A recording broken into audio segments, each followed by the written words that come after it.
Hello and good evening, and wherever you're at, I'm not sure what time of day it is, but we're fantastic.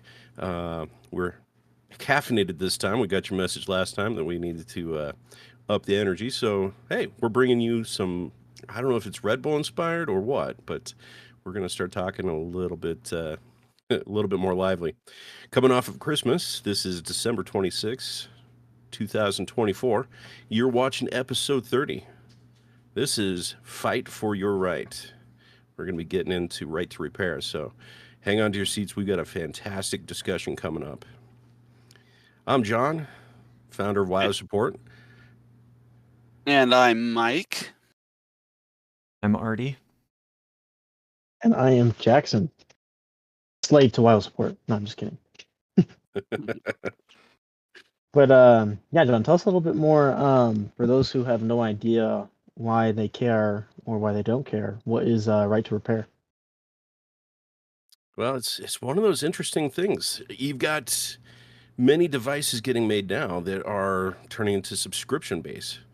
I think one of the best examples is BMW is charging for heated seats in their cars. So if you want a heated seat function, you have to pay a monthly fee for them to turn that function on in your car. Now, hold on, I thought that was a meme. That was serious. No, that is a thing. That's hilarious. It's cheaper for them to manufacture the cars with all options built in and then charge you to turn them on.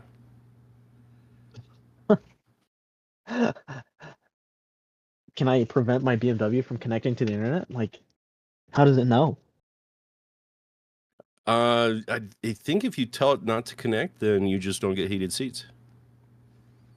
That's ridiculous. Big question is, does the thing turn on? I don't know. Oh my gosh. Wow, that's worse than I thought it was. What a world we live in when the thing you own isn't the thing you actually own. But I wanted to bring up the discussion with us, and let's talk about right to repair. You know, let's just go under the assumption that we do own the things we own, right? So if you've got, I think John Deere is another big one. I don't want to get flagged for calling out all these big companies. Please don't sue us. They are the big one. We're the friendly kind, but we definitely want to make sure we got fair and balanced consumer practices, because farmers, Jackson, I don't know if you know this, but farmers are probably some of the smartest people you'll ever meet when it comes to ingenuity and rigging things together. Oh, believe me, I know it. I come from a family of them, so I know. Nice. Yeah, I mean, your tractor breaks down in the middle of the field. 100 years ago, you don't call a mechanic. 150 years ago, you don't call a mechanic. You just fix it. So, yeah, John Deere's tractors, it breaks down in the middle of the field. You can't fix it. You got to call their tech support, and they'll send out a tech in what? What's the average response there, Artie? Blue moon, I think. Or every other blue moon. See that? I mean, I especially like growing up. I actually lived right across from my grandparents' house, and he's actually still alive. He is 80. He's probably almost 90 years old. He's 88, 89. He's still kicking. But when I was growing up, he had cattle, and so we would take care of cattle. He had horses and chickens, and he's got his farm equipment. He doesn't have anything like what someone that's running agriculture will have. But I mean, we have tractors, and we've got the things that you need to sustain a small farm like that. And yeah, just the idea of not that you don't know how to fix it, but you can't eat, like you cannot. Like, I mean, that is just outrageous. That was what I grew up with. It was instilled in me. It's like, you don't ever buy something new just because something's broken. Go fix it first. And then, if it's beyond repair, then okay, you'll have to go buy one and bite the bullet. So, I mean, this whole, I mean, I don't understand why anyone would then buy a product like that, especially someone who is into agriculture and farming. I know it's been a while since I've been in that world, but I know there's other brands out there for tractors. So how is it they're even keeping their customer base? That's a good question. I don't know. Hmm. I think they probably So- snuck this in and just all of a sudden one day said, "Yo, just kidding, you can't fix that." I think one of the reasons that they have done this is because, or that people continue to buy it is because of the interconnectivity. If you've got like different vehicles or different things that, like you got to pull something behind you, it's got to connect in properly, and because they're using proprietary technologies, you can't have like an off-brand tractor pulling a John Deere thresher or whatever it is behind it. I think that If you might ask be me, one of that's the the reasons for it. if you ask me, that's the same problem. I think if you're gonna make a an accessory, maybe I wouldn't call it an accessory. It's its own thing. It ought to be able to be pulled by whatever I want to pull it with. If I want to pull it with my pickup, I ought to be able to pull it. You know, Mhm. if you ask me, it's the same issue. That's right to repair, right to own, essentially. Yeah, I'm seeing lots of things that it just kind of snuck in when they started introducing computers to the system because you need to get a licensed computer tech out to do the work and fix the thing that's broken and update the code. Oh, I cannot tell you how much that would just infuriate my grandpa. Holy moly.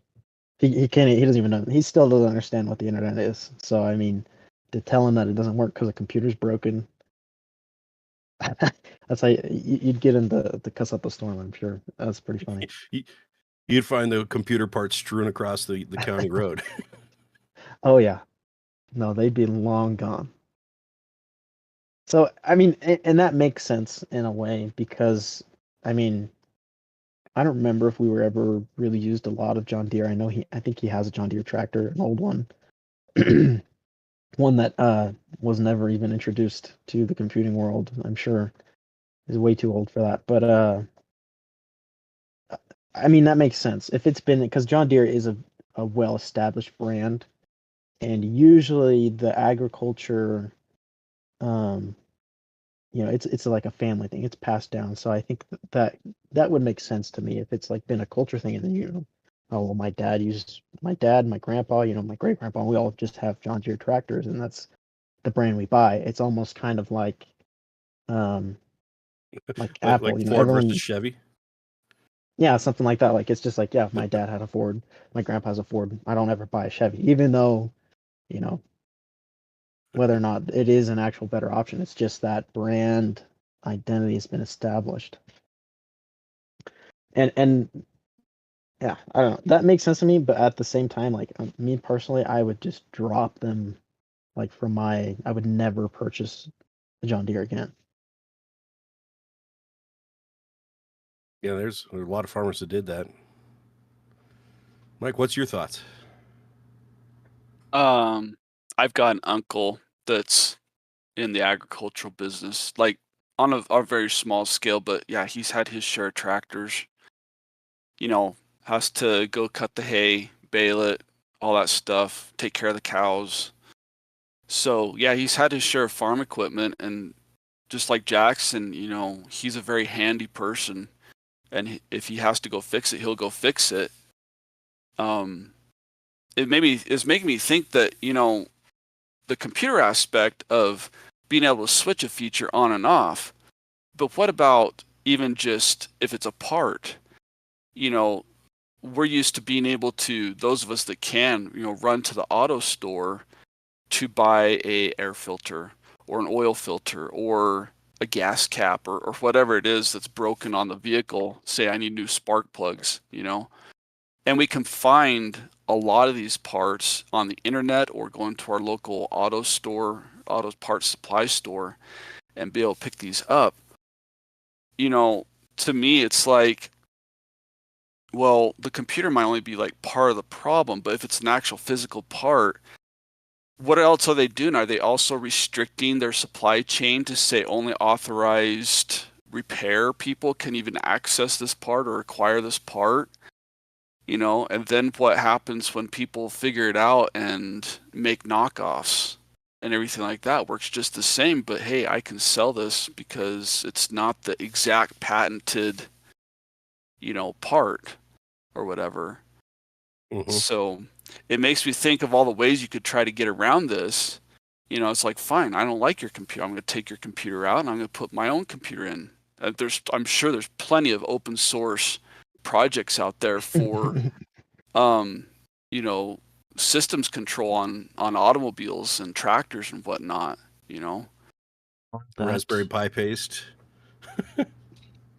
well, the thing about that is, up until fairly recently, that was grounds for legal action against you because you are messing with their proprietary items. Even if it was installing, a third-party software onto the tractor or whatever it is that has the computer, there's been recent rulings that John Deere does not have the reach that they have been pushing for legally, or that the reach that they have been using is no longer allowed. I haven't read the exact wording of it, but they have lost in court recently regarding the right to repair and the right for people to have control over what they buy. Well, and what a horrible thing to do, to go sue your customer for fixing the thing you sold them. The thing that you sold them and broke because you did not sell them a completed product. I mean, if there's a black eye to get, I mean, to take market dominance like a John Deere kind of thing, and just put that in jeopardy by being so monopolistic in your approach. It's an Especially interesting case study. to their market of people who I feel like, I mean, that's the crowd you don't want to piss off regarding this type of thing. Like, it's ingrained into the culture of, you do it yourself, you fix it. Everything can be done through hard work. I mean, that's a good way to piss them off. Well, and speaking of it, pissing off your customers, what about Apple and iPhones, repairing those? so that was something I wanted to bring up because I remember this became an issue at the time I was working for a computer repair shop, and we did phones and iPads and everything. We actually stopped doing iPads because of how difficult they were to repair, and they would actually come back with issues just because it is so difficult to repair those. And but I mean, regarding the iPhones, I've repaired, probably by now 100 iPhones. Um, you know, we used to have no problem. We would outsource our screens. We could do the repair for cheaper. If you went to Apple, it was like half the price of a new iPhone to just get the screen repaired. Even though everything else is totally fine. But you can outsource. You buy a part that's not original, not OEM, but works just the same, and we could do the repair for cheaper than Apple or even some of our competitors, right? And same high quality. But then came, I'm trying to remember which iPhone it was. It must have been 11 or 12. I want to say it was 12, where it was like a huge thing in the news, and we were like, well, that's the end of us, because what would happen is they started registering the screen's serial number to the phone serial number. So then what would happen is we would open up, and I think I'm not sure if they did it retrospectively to some of the older versions too. I think the iPhone 11 now also does it, and the 10.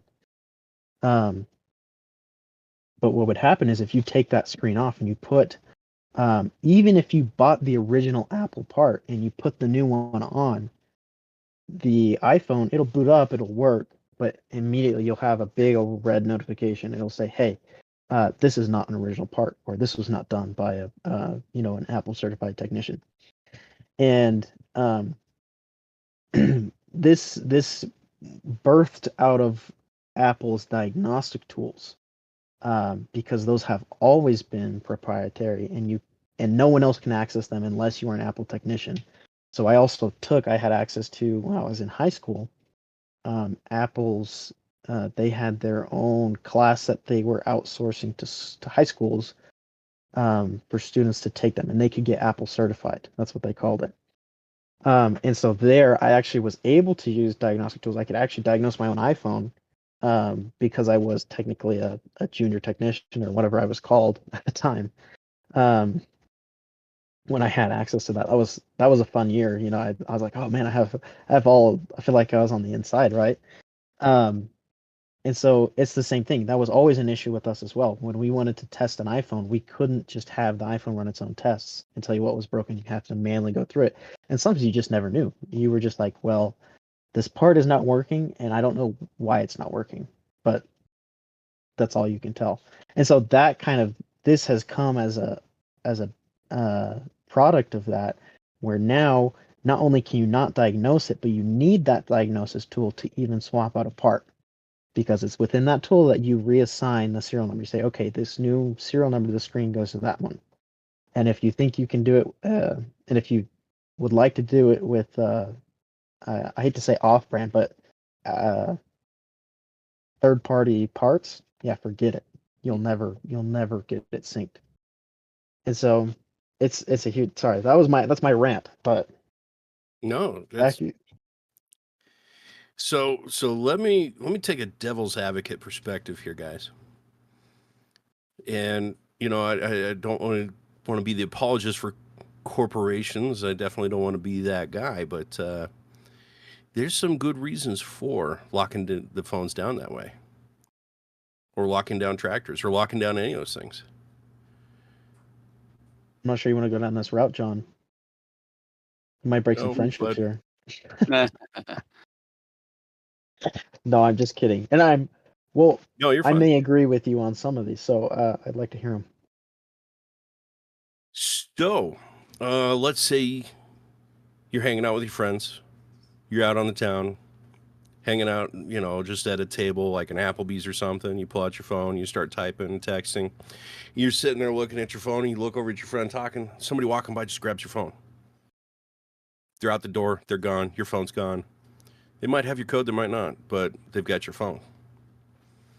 They could render that phone down to parts and sell it on the black market. How much is the screen worth? How much are some of those boards on the inside worth? How much is the battery worth? If you could render the phone down to $2,000 worth of parts on the black market, then you're going to make a lot of money from just scrapping somebody's stolen phone. Okay, so then Apple has to respond to everybody saying you need to do something, prevent this from happening. What can Apple do? I might push back on that a little bit and just, you know, because there's lots of things like, I mean, cars, for instance. There's nothing stopping you from an older car stripping it down for parts and selling it. In fact, yeah, I mean, that was the whole thing, right? What they call them, chop shops, right? I'm sure they still exist. But I don't think that for me, like my phone, I don't think that warrants for me, you know, locking it down like that. But go ahead and continue. But that would be my pushback, is like, that exists with everything else on the planet already. I don't know, does it really though? Like, I look at how the turnover, we get a new iPhone every how many months? And I don't even think it's a year. It's 2 or 3 months. You know, that we get a new iPhone, and most of the public that I've seen, at least the ones that are iPhone users, they always want the latest, greatest. I mean, to me, first of all, an Apple mobile device is a status symbol anyway. I've been an Android user my entire smartphone life. So as long as I've had a smartphone, it's always been an Android.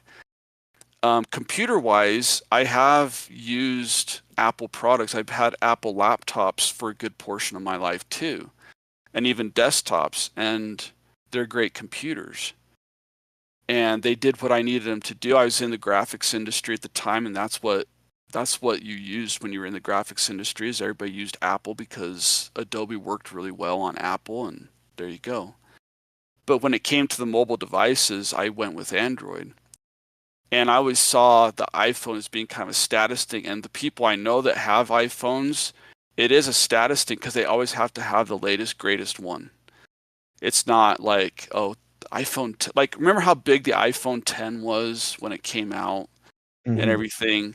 And it's like, I had to have that one friend that's like, oh, yeah, I got one and everything. And, you know, and within a year, it's like, no, we're not talking about the 10 anymore. We're talking about the 11 now. Like, you know, $1,000 out the door, and you're just going to end up upgrading it in about a year anyway.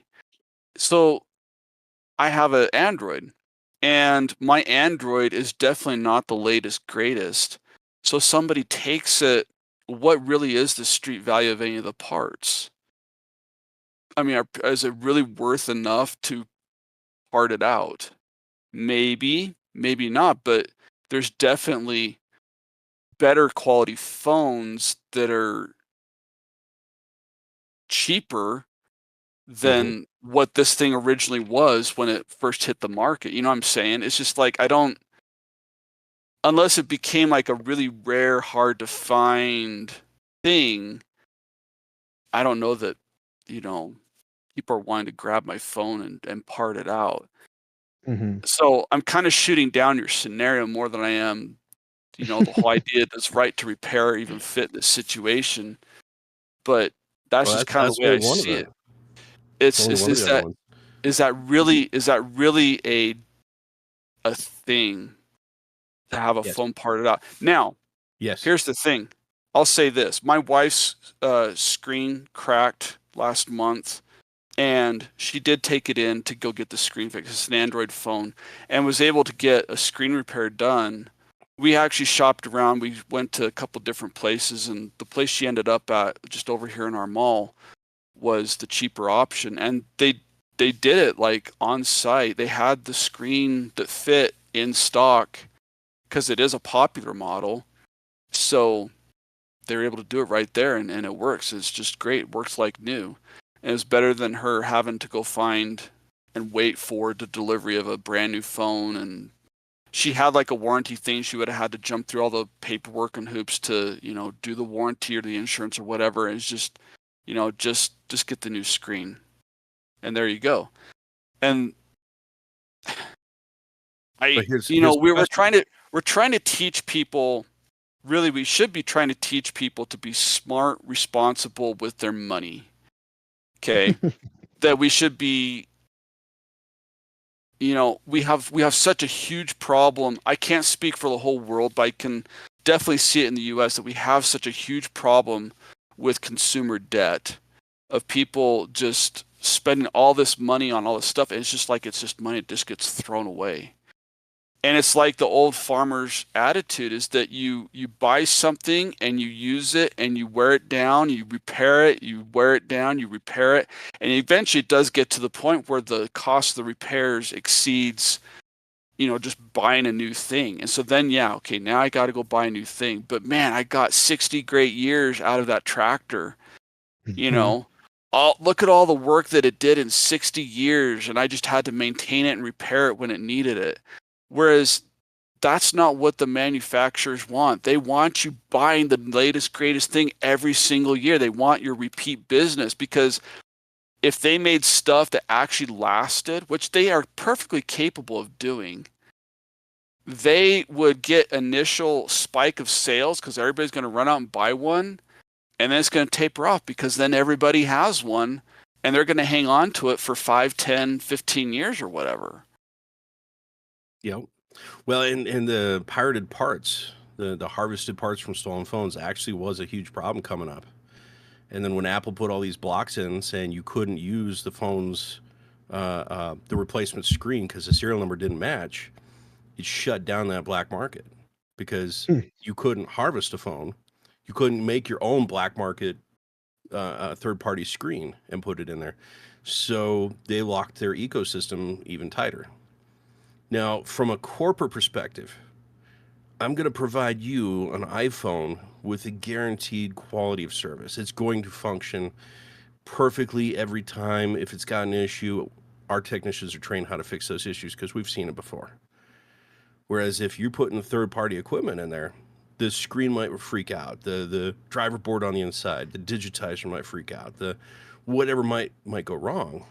You know, if it's not reading the SIM card, back when those were a thing, then whose fault is that? Is that Apple's? Well, it's Apple's black eye, but it's not Apple's problem because they didn't put the parts in the phone. Some repair shop did. So by locking it down and forcing a trained technician to come out and do it, let's take John Deere, going back to them. I love how we're just picking on John Deere and Apple right now. If they're trying to produce a quality product and give that to the marketplace to say, this tractor is going to work for you 100% of the time. If it doesn't, we'll come out and we'll fix it. Here's your service contract. Pay us $2,000 a year, $10,000 a year, whatever it is. Then you're guaranteed as a farmer to have a tractor that works eventually. It might sit there for 2 weeks in the field while tech is coming out, but Apple has always So- had that edge though because of how they've treated their hardware. That they've tried to keep it proprietary. Now, it's not that they're completely in-house. There's aspects that they have done completely in-house, but there's aspects, we've got to go get an NVIDIA video card or whatever, we're going to pick a manufacturer, but they spec it out and they make sure that, okay, for this main board on this computer system, here's what we're going to attach to it. And it's only going to be these things, and it's going to be only in these configurations, because we know that the operating system and the other software is absolutely going to work in these different scenarios. Okay. Mhm. And I think back to, back when the PC clone thing was happening, that there's all kind, and it still does happen, that you could just buy a motherboard, buy a sound card, buy a video card, buy your different input output cards, whether it's USB or FireWire or whatever it is. I'm just going to slap all these in, grab a bunch of RAM, and and then you have to find drivers for all that, and your system maybe might work on the first boot up, and you're gonna have to troubleshoot it. Oh, I forgot to set these jumpers and this and this and that. And even that, like, I knew people that had systems that's like, yeah, it mostly works, but yeah, there's still a few things that it's not completely compatible with because this game doesn't work with this particular driver or whatever it is. And Apple had that to say, look, it's gonna work, period. Because we have vetted everything that goes into this, and this is a system that works. And as long as you don't touch it, it's going to work. guaranteed to work. It's a guarantee to work. But here's the thing. I mean, Why is it such a big deal then to just not offer the parts? Because there are some aspects of it that are very user capable replacements. Like changing RAM. That's a very and for a long time, Apple computers, you could get in and you could put in your own little RAM upgrades, swap out the 1 gigabyte, put in a 2 gigabyte or 4 gigabyte or whatever. And there's a lot of little things that you could do that on the consumer side of the user side of it, they were able to do to say, well, the RAM chip went bad. I'll just replace the RAM chip. Why do I have to spend $800 to send it in, have a guy look at it, tell me what's wrong with it, even though I already know what's wrong with it, and make that repair? You make them as components. It's not like I'm asking you to, unsolder this exact little microchip because that's what went bad and put a new one. We just swap out the card, the main board, or whatever it is for a new one, and it's done. Yeah. So and that's you make a good point there. I mean, I'm sorry to cut you off, Jackson. Go ahead. No, that's okay. Well, I wanted to cover a couple of things that you said as well, because I will say I am an Apple user. I'm not one that I usually don't get the latest greatest. I'm on an iPhone 11, I think. So for me, I know I'm slacking my status quo. I've failed the status quo. But I think Mike is definitely right about that. It is a status thing for a lot of people.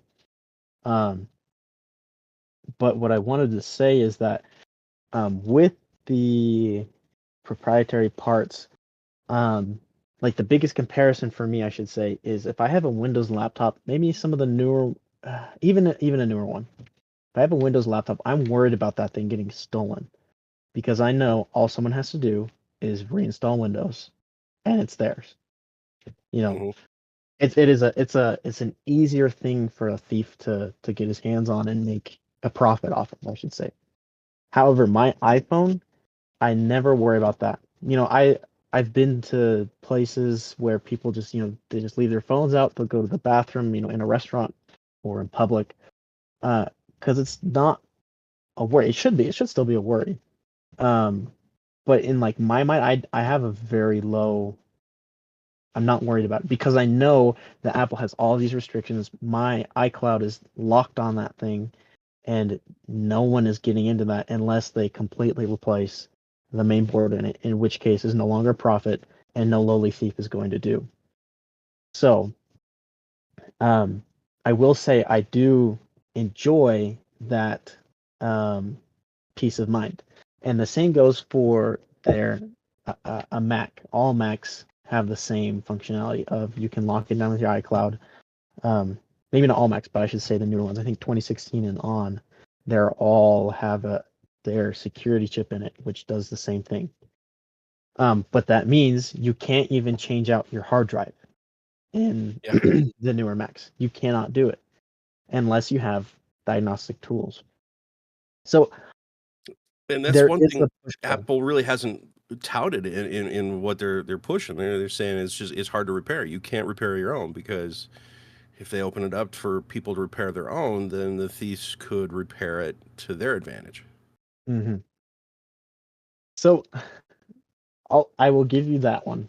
And that's something I always do consider. And I know when I buy an Apple product, I know that as well. And so I wonder if maybe they should make that more clear.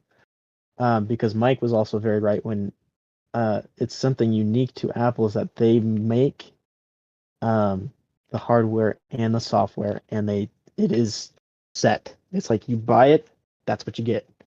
But it's very good, and their service as well, from my experience, has been good. I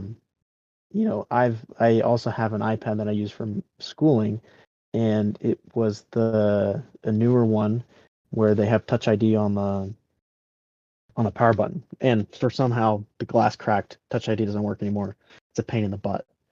And it hurt me so bad. I was like, I know that like I could open this up Yeah. and repair it myself, but I know I can't. Because of, especially in newer models as well. The other thing is they also make them hard to repair, because that's not their concern. They would rather you, if it breaks, just buy a new one, so they don't. And it's not just Apple. It's it is just about every manufacturer that makes anything.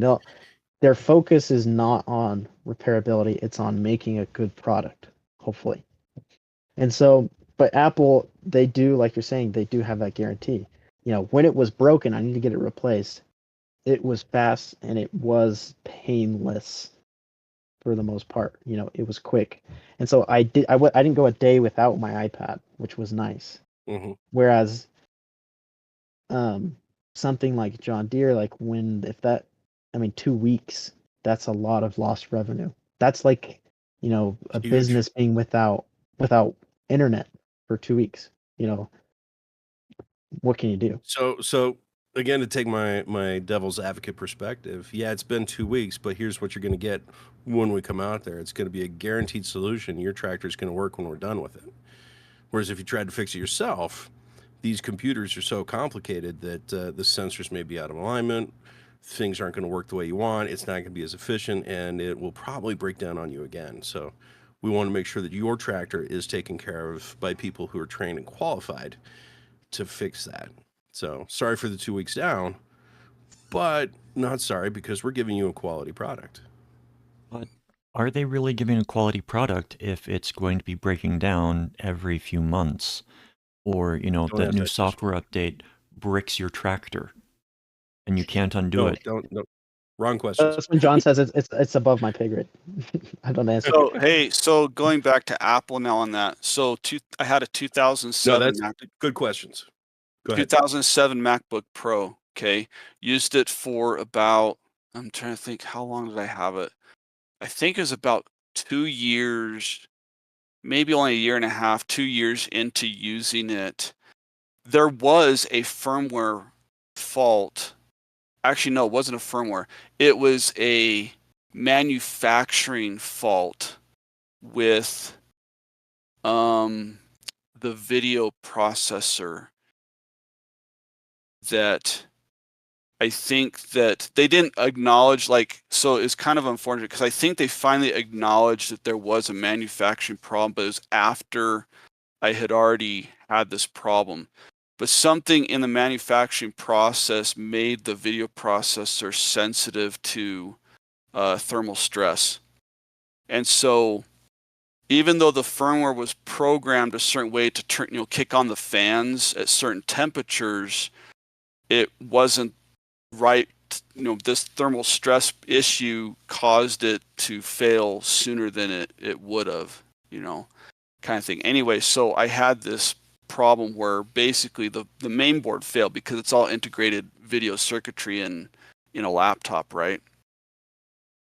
It was out of warranty. We had I think just a basic 1-year warranty on it, so the warranty was already passed, and so it was like $800 to fix it, which, when you consider the fact that the computer itself was a $2,400 computer to begin with, $800 ain't so bad, right? Ouch. But that was how long? How many years after? It was 2 years after we bought it. So Okay. I would say that the comparable model was probably going for a brand new one of the same spec. It'd probably be going for about $1,200 to $1,600 at that time. So $800 was still better than buying the same laptop brand new, right? Mm-hmm. So, we had it repaired for $800 and it worked. And then it wasn't till later that I found out that, a lot of people have been having these failures. And now Apple, I don't know if Apple ever did a complete recall on it, because I think it's like a hit and miss thing. They couldn't define it to a specific batch or anything like that.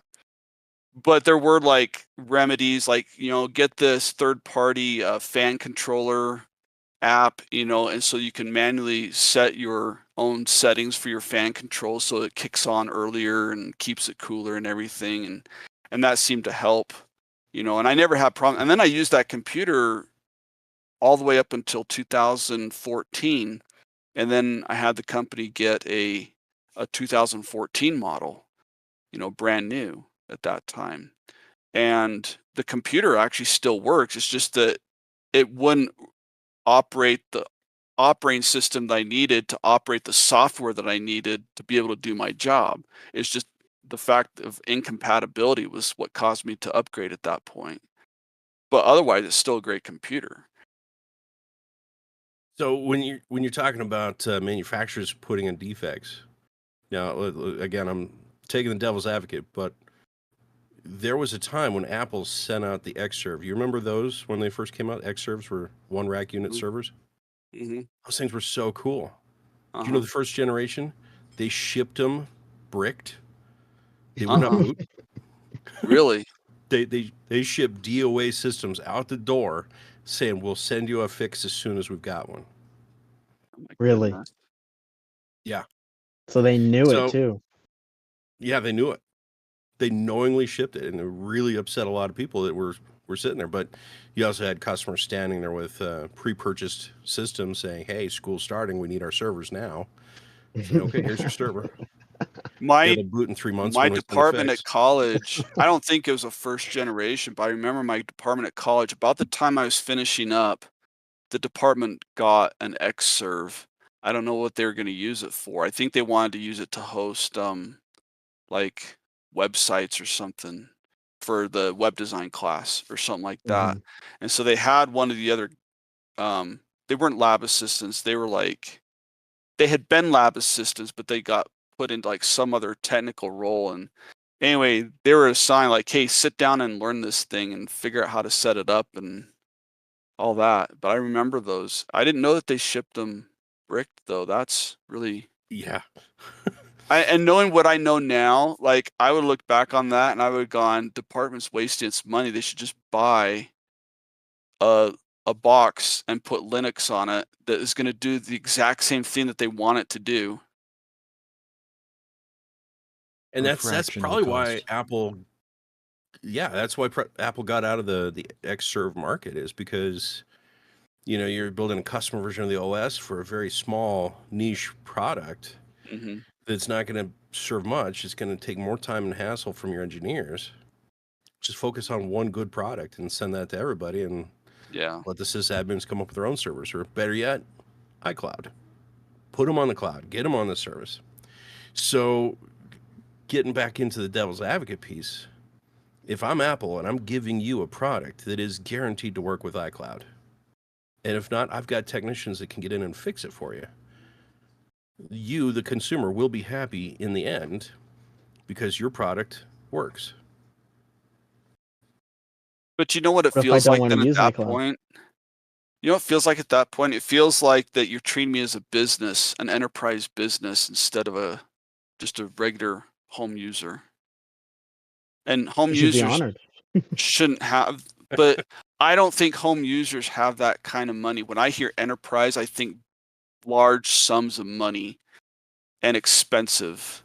And yeah, you'll get the royal treatment. You'll get taken care of at that level, but it costs you money. And Well, an I think iPad costs there's things that people should be spending their money on before they spend it on that. iPads, iMacs, all those machines cost 2 to 3 times as much as their PC equivalents. Hmm. And are half as powerful usually. So, Mike, I'll agree with you. It is an enterprise price. It's just, you're paying for the name, but you're also paying for the engineering. You're paying for a whole suite of security experts protecting you on the backside, and you don't see them, but they're working, and they're working hard. So, yeah, right to repair. I'm going to flip the script a little bit. The thing that comes to Go ahead. mind with that, when you're talking about you've got these people, the engineers on the backside doing stuff.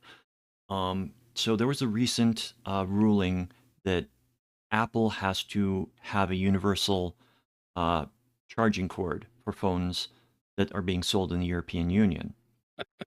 Apple came out and said it's going to cost them like $2.7 billion in research to implement that. And what are they doing with the money? I mean, seriously, it does not take that much research to re-engineer the plug to have a USB-C. Yeah, that was a turnkey price.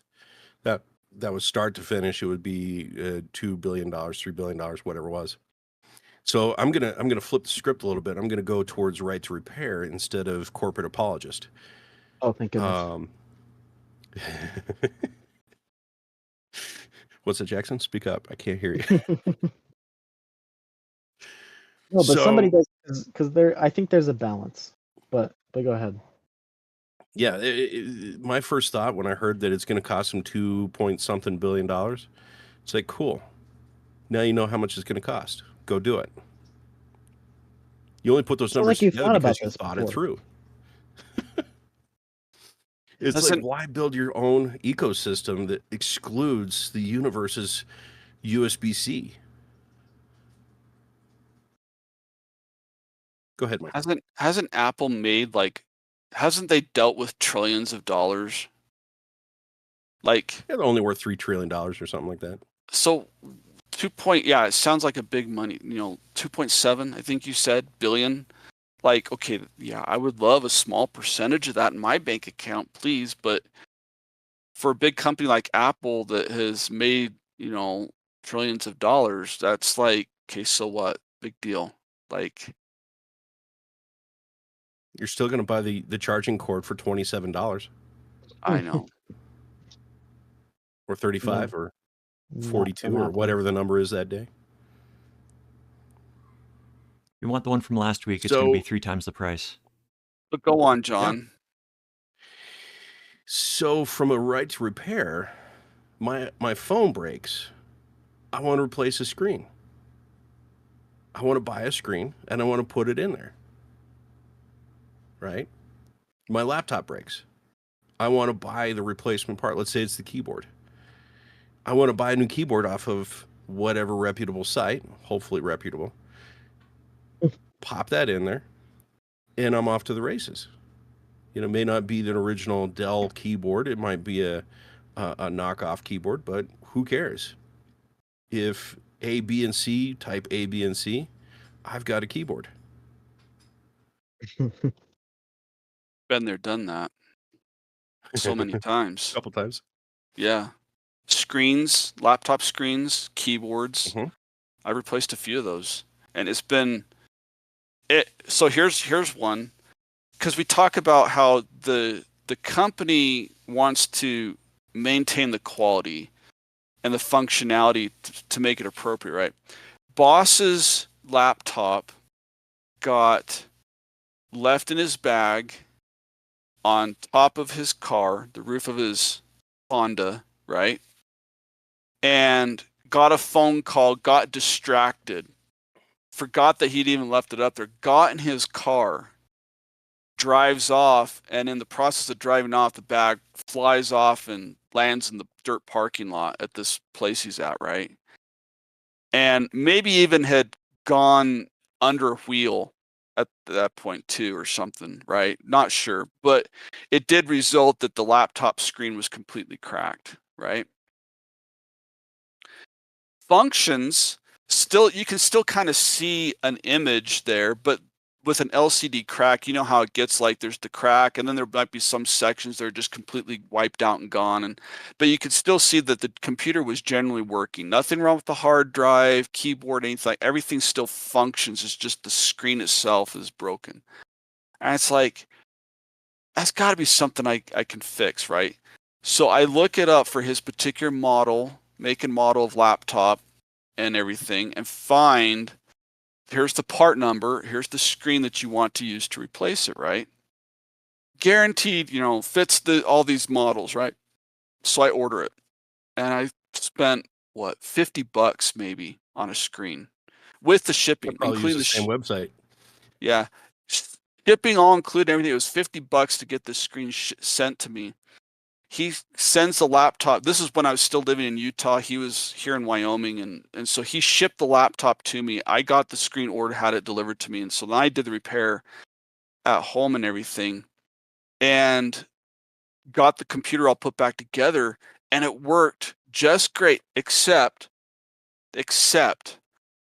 on this particular screen, there was a difference. There's like sub part numbers, like A and B, kind of thing. Mm-hmm. And the one that I got had the brightness contacts flipped, right? It was like a reverse, like, I don't know if it's contacts are flipped or the logic in it or some, the controller in it, but somehow it's flipped. So when on the computer, when you go to turn the brightness up, it actually turns the brightness down and vice versa. Okay. So that means when the computer goes to sleep and it wants to dim the display, it actually makes it super bright. So it'd be like the middle of the night, all of a sudden the display just like goes bing, like, hey, I'm awake now. And that was the only thing though that was wrong. That was the only thing that was wrong. And so it's like, yeah, I can see that there might be minor incompatibilities with certain things if you don't know exactly what you're doing and replace it right. But So it was a $50 repair. Now, granted, it was only a like $400 laptop, but it was a $50 repair. Not $800 or not $1,000 or whatever it was for my Apple. But you can see where your boss would say the screen should work. Why is it broken? And for me, I want the choice. For $50, that's an annoyance I can put up with. But there's some people in this world that if it doesn't do exactly what it's supposed to do, it's broken, send it back to the manufacturer because they didn't build it right. Oh, Well, so go ahead, Artie. So I may have mentioned this before. I've talked to a few people about it, but previous landlady, she had somebody in her office that anytime the printer ran out of ink, she'd buy a new printer. And Because it was cheaper, or because she didn't know how to replace the ink? because know she didn't know how to people like replace the ink that. and she thought the printer was broken. I know people So, like yeah, and if you know anything about printers, you get like 1/10 the amount of ink that you get from a refill cartridge in the initial things because they want you to go out and buy the ink to add in after you buy it. So, yeah, Wow. I got like 2 free printers from that because they were just being thrown out. And perfectly good printers. Wow. Man. I wonder if she had the same philosophy with oil changes. Oh dear. Well, so I wanted to add to what you were saying, John. Um, when you talk about, well, it's that, or either you have a guaranteed functioning product, or you have the risk of it being broken because you decided to repair it yourself. My thing is, why can't it be both, right? You Mhm. sell me a product that is guaranteed to work, it's good, and then if I damage it, not being a manufacturing defect, that should be covered under the manufacturer. But say I drop my phone, my screen cracks. All right, I have voided my warranty because I want to fix it myself because I think I can do it for cheaper and I can get it to work. But And I have the knowledge, I have the skill and the ability. Why can't I use my own knowledge, skill, and ability to make that Mhm. repair?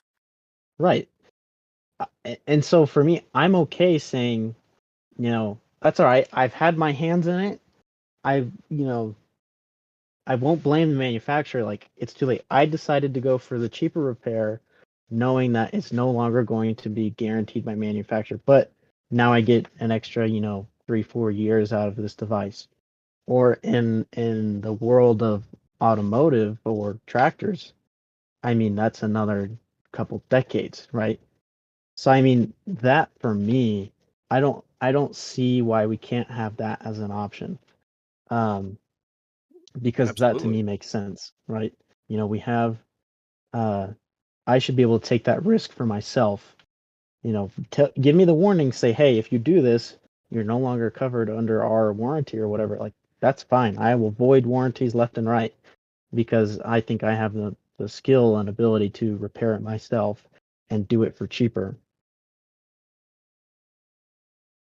And it's such a great Yeah, learning experience too. Like there's people that want to learn how to do this stuff and maybe don't have the resources to go to an expensive college or anything to learn how to do it. But, if especially like, so how long has right to repair been a thing now? Like we can say several years now. There's a lot of these products, they're like aging out, they're becoming old and obsolete, but they're still kind of covered by this right to repair issue that, no, you can't repair this. It's old and obsolete. We're not going to let you repair it. Well, but it's still a great learning opportunity for people to learn how to do something like that. Way, if they mess it up, well, it's an old and obsolete thing. It didn't really matter anyway Right. if you screw it up more.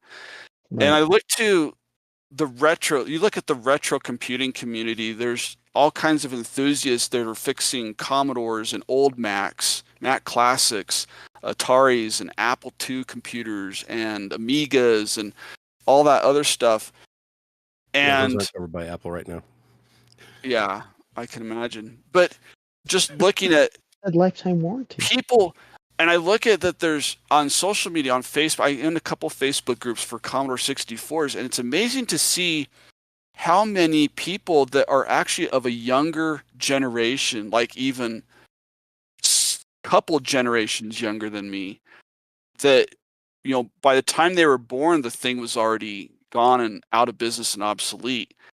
And yet their interest in it is because, grandpa had one or dad had one or mom played on one when she was a kid or something like that. And so it interests them a little bit and they want to see how things work. And then they get into it and they want to be able to learn the more ins and outs of how it works. How do like, I've got one, but it doesn't really work. How do I fix it? and there's so huge amount of knowledge in the internet of, there's a whole, for Commodore 64s, there's a whole web page devoted to boot screens. Like when you turn the computer on, what kind of a screen do you see? Because what you're seeing can kind of guide you in the general direction of what might be wrong. Like it's this chip if you see something that looks like this, or if you see this, then it's probably more this chip over here that needs to be replaced. Or maybe, and it's just, and all the YouTube videos that are out there of people doing these repairs, and it's a great learning opportunity as long as people are able to be allowed to do it to their own. Well, And I think all it comes down to, you said it before, is like, do I own it? Yeah. You own that it's BMW in my with the seat. possession. Why can't I do stuff with it? I bought it. Guarantee you, I can turn on the heated seats in that car. You jump the right cable in there, that seat will get warm just the way you want. Now, The wrong cable in there, I and it's going to legally get have the warm right in to the do way that you to my don't want car. it. Yeah. Yeah, you jump the wrong cable and it gets warm once. Biscuits are burning. I think my perspective on right to repair is everybody should have a right to repair what is in their possession. You own what you've got. Mhm. There's an interesting fee schedule. So let's say you've got that laptop with the screen reversed, so it's like staring into a lightsaber when it turns on or turns off, and yeah, those are fun Goes to days. sleep. Yeah, it's asleep, right? Condor There's calls a- for aid. There's a meme I love. It says base rate is $75.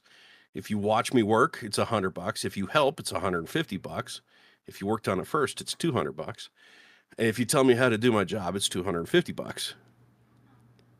I mean, we're stealing that opportunity to make extra money from our service techs.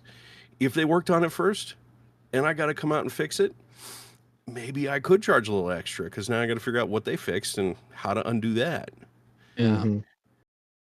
Why is there a I love paperclip that in idea. here? I strongly feel Yeah. Why is there None of paperclip us. in here? none of us were born knowing how to do this stuff. And the Artie, apprenticeship you mean to that- get to this place is horrible. You mean that paperclip that's in the fuse holder? Unless it's one of the old Paperclips weren't in Macs the where you needed a apprenticeship. paperclip to like open the CD tray. You mean the coffee cup holder? Yeah. No, it's the donut holder. It's got that Oh, nice little that's hole in right. the center, so that The donut holder. That's right. Mhm. No, I'm with you, John. I think everyone ought to have the right to repair, and almost I would say, not only do you have the right, I think you have the obligation to own your stuff. Know how it works. I think it's Mhm. there's no reason not to. It's a good learning experience. It always is. It's always a learning experience for me anytime I get something new, and I usually want to dissect it and figure out how it works, what's going on. That's my attitude, and I love it because and some people don't have that attitude, but for me, it's something very enjoyable to really just dissect something and figure out its inner workings, and then I know that I'm going to make that last as long as I can. And it's better for the environment. It's better for everything. Well, and I don't want a big corporation coming in and telling you that you can't fix that. That your ingenuity, your creativity, your curiosity is not just unwanted but illegal because you're not allowed to open up the hood of your car or turn on the heated seats or tinker with the code inside your John Deere. I strongly feel that once you buy a thing, you could subscribe to a service for somebody to fix it, but if you want to fix it yourself, you should have the freedom to do that. I mean, that's a fundamental principle this country was founded on. But I think we're at the bottom of the hour. Does anybody have some final thoughts they want to share on the subject? Just one question. Do you think that the right to repair would reduce the amount of e-waste we see? Yes. definitely. Yes. 100%. Absolutely. Even if it was just like a quarter of a percent of the e-waste, it's worth our time and energy to do it. Mhm. It'd be I- interesting to see if there's a study that can actually put numbers to that. I'd be really interested to see if someone could figure that out. Mhm. Yeah. I'm just curious if any of you guys have seen anything about the laptop company called Framework. Have you guys heard of them or Yes. seen Yes. anything like that? Oh yeah. Is that kind of like a build your own kind of thing? Yeah. Well, you can get it Modular. pre-built, or you can. It's a completely modular laptop, which is just unheard of. And I remember I'd seen it a while ago, and then when we were talking about doing this for the podcast, I was like, oh yeah, I should look that up. And the more I looked into it, it is very cool what they've done regarding right to repair. They're pro right to repair, and I would love to get my hands on one to try it and see if they put their money where their mouth is. They just a fantastic system. One of the things I love is when you upgrade your motherboard because you want to go from Intel to AMD or go to the next generation. You could take your old motherboard and plug it into an outside box, plug it in, and use it as a separate computer. You don't have to have it in a laptop. It could be a standalone system. Yeah. Super cool That's pretty modular cool. setup. If you want USB 3, pull the USB 2 out, pop a USB 3 in, and you're good to go. Yeah, I think my favorite thing I saw was they have they call them the expansion cards. That is the biggest thing on laptops nowadays, especially with Mac. Holy cow! Because the most irritating thing is you never have the right ports you want. But with those, you can just pop the ones you want in. And I love that idea. So it's anyway, just as a parting thought, they're definitely cool. So I'm gonna check out if you are pro right to repair. I think they're worth taking a look at. I certainly will be eyeing them. It's definitely a fantastic. I think they're trying to bridge the gap between being a corporate supported product, kind of like Apple is, and them having a right to repair mentality where you can tinker, you can play, you can solder, you can move, and you can do. Yep, it's like Legos. But yeah, Mhm. yeah, if you want your keyboard in the middle, you can put it in the middle. If you want it to the side, you can move it to the side. You want a 10 key on the other side, you can do that too. Super Neat. cool stuff. But yeah, we'd love to hear from all the viewers that watch this. Love to hear your comments, your thoughts. Is right to repair a thing that we should support, or is right to corporates telling you what you can do and not do with your stuff that you bought? Or should you not buy anything? Should everything be on a payment plan that's perpetual and you will own nothing? Love to know what your thoughts are. But until next time, I'm John. I'm Mike. I'm here. And I'm Jackson. And we are out of here. We'll see you next year. Bye, everybody.